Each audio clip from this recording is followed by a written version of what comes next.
Hello again, everybody.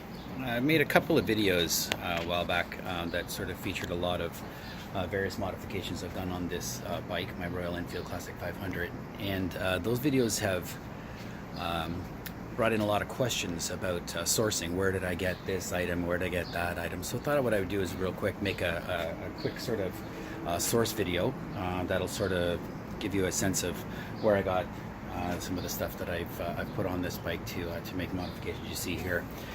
So let's just get right to it. The first place I guess I'll start is the tires. These tires are Continental. They're TKC 80 tires. I got them from an online motorcycle parts source called Fortnine. They're out of Quebec, and I get quite a few questions about what size these tires are.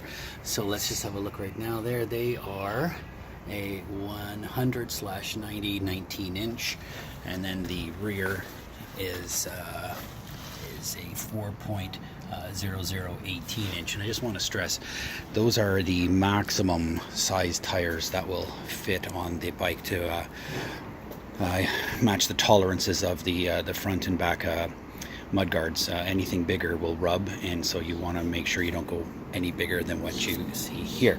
Moving on real quick, the spokes, you'll see they're wrapped black wrap.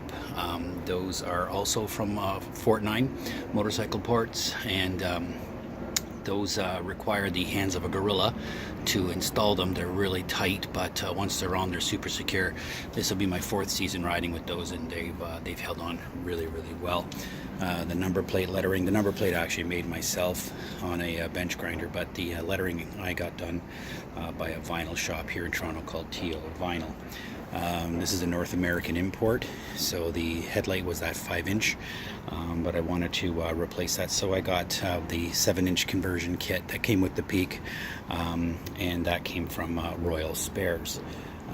The blinkers also have peaks, and I bought those from Royal Spares. Both the front and back blinkers now have the peaks on them.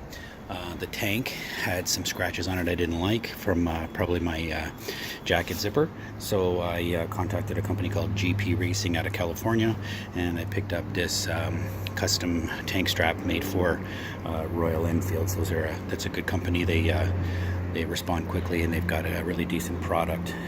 The seats I get a lot of questions about. These seats are from Hitchcock Motorcycles out of England.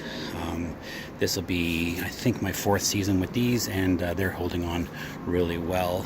I use UV protectant McGuire's to keep the vinyl from deteriorating, and they've held on really well. The decals, you'll see that the bike has been completely rebadged with black and a couple others. So those decals came from a company called I Say Ding Dong. I'm not sure why it's called I Say Ding Dong, but that's what it's called. And the light gauge at the back here, that came from an online company called Enfield County. And then there is the Gripwrap, and I want to really give a good shout out to Trip Machine. Trip Machine is the company that makes this Gripwrap. This will be my 3rd year with these wrapped on, and they've held on really well. They're super comfortable. This is the tobacco brown. It's darkened quite a bit because of my glove wear, but they've really held on, and I quite a bit like those. The thing is, you want to make sure you give it some good treatment. So what I've been using is Hubert's shoe grease. That stuff is just all you need is a little bit. You put it on and rub it in about 20 minutes. It's all absorbed in. It doesn't make it slippery or anything. It just makes them durable, and it protects it from ultraviolet light, from cracking. It's got like natural beeswax in there. The engine guard I got from Enfield County, which you can connect with through eBay.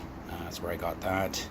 The clock and the thermometer combination here, I don't know, I got it from eBay somewhere. I'm not really sure the company, but I can tell you this, the clock is spot on. It never loses a moment in time whatsoever, so it's really accurate, and frankly it's nice to have a clock that you can glance down at. And I guess the thermometer is sort of useful, I suppose, but it's more or less just to balance it visually. The handlebars are from Cycle World here in Toronto, the scramble bars. The mirrors also are from Cycle World here in Toronto. I painted those to match the bike. The shifter on the export models is the simple toe shifter, but I wanted the heeled toe shifter, so I picked that up from Hitchcock motorcycles in England. One thing you can't see, but inside here is I've swapped out the spark plug to an NGK, which I found improved the performance of the bike practically overnight. So I don't remember the model number of the NGK spark plug, but it really did have a nice effect on the performance of the bike. Coming around here, I guess the final thing is the pipe wrap. I got that from Ladot. That went on fairly easily, but remember to wear gloves because that stuff is just awful to work with.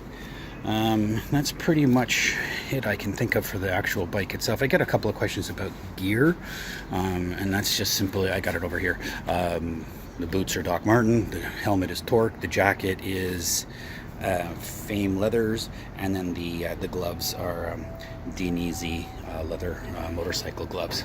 So that's pretty much everything here.